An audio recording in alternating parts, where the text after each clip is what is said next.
สบายดีพี่น้องวันนี้จะพาพี่น้องมาเฮ็ดต้มหวานเลยต้มหวานมันหรือภาษาไทยต้มหวานมิ่นอะไรก่อนอื่นเราต้องเอามันนี่มาปอกตะกอนมาปอกเปลือกออกนี่เราก็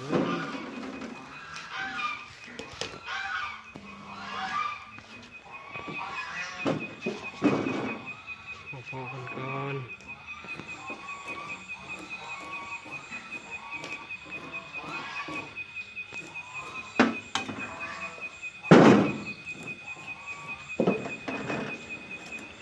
หลังจากเราปอก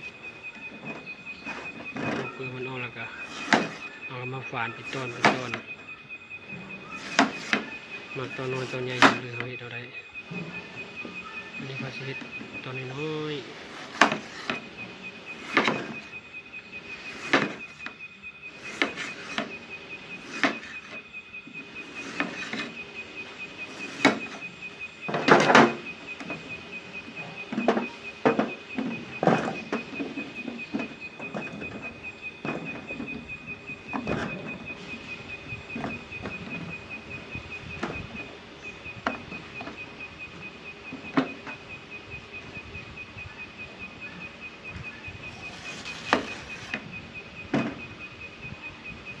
ดูคุณนะ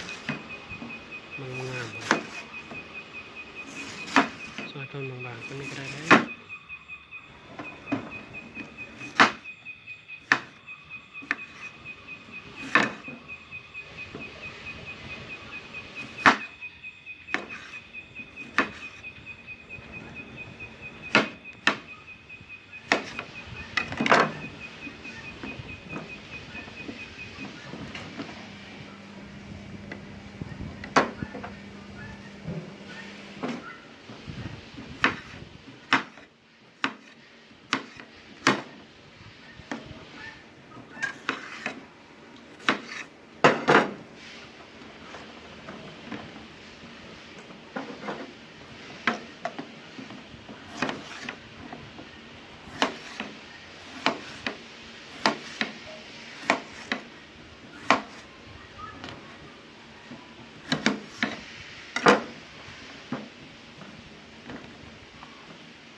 น้ำต้มฟด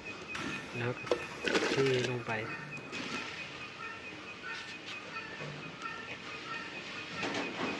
เราต้องใส่เกลือนิดนึงนะครับใส่เกลือนิดนึงเพราะว่ากันหวานจัดแล้วเราแทงเพิ่มบุคคลเลย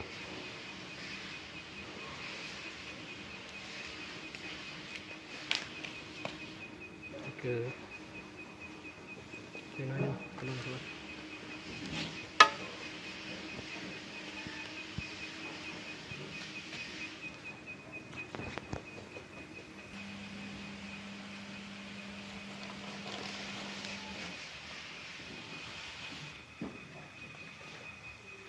หลังจากนั้นก็เติมน้ำตาลลงประมาณ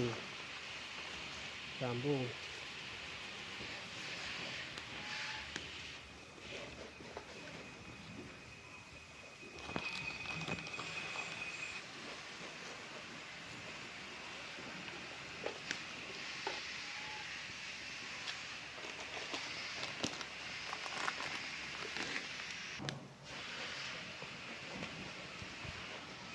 หลังจากนั้นก็เอาน้ำกะทิลงไปใส่น้ำกะทินี่อันนี้คอยซื้อกะทิสำเร็จรูปข้าวแท้ก็เป็นกะทิมันเฮ็ดเอาเองแล้วแต่ว่ามันเราใช้บ่ทันแล้วก็เทลงพร้อมกันมันนี่ก็ถ้ามันฟดน้ำแห้งๆมากินมันจึงแซ่บขั้นตอนก็ซ้ำนี้แล้วพี่น้องขอขอบเจออย่าลืมกดติดตามด้วยกดลูกกระดิ่งนึงด้วยขอขอบใจ